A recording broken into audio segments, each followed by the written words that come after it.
ইসলামী bank news top 10।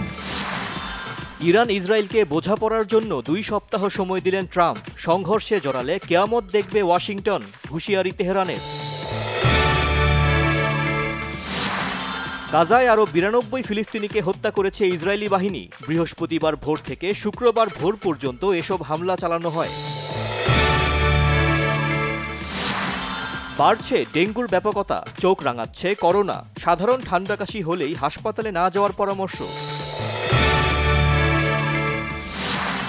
আবারও অস্থির চালের বাজার।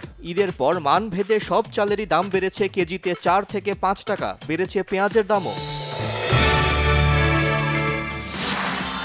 অন্তর্বর্তী সরকার 10 মাস পদে পদে জনগণকে হতাশ করেছে, মন্তব্য করেছেন বিএনপির চেয়ারপারসনের উপদেষ্টা অ্যাডভোকেট সৈয়দ মোয়াজ্জেম হোসেন আলাল।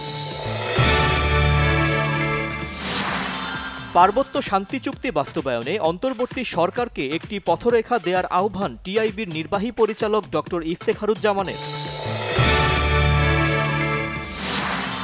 পাহাড়ি ঢলে ফেনীর মুহুরী নদীর বাঁধে ভাঙন, তলিয়ে গেছে দক্ষিণ বরৈয়া, বিজয়পুর, বসন্তপুর, ফতেহপুর এবং বশিকপুর সহ আশপাশ।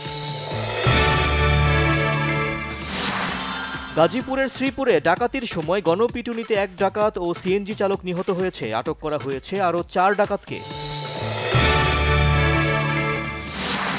মেসির দৃষ্টিনন্দন গোল, পোর্তোকে হারিয়ে ক্লাব বিশ্বকাপে নকআউট পর্ব খেলার সম্ভাবনায় মায়ামি। এশিয়া কাপ আর্চারির রিকার্ভ পুরুষ এককে স্বর্ণ জিতেছে বাংলাদেশের আব্দুর রহমান আলিফ।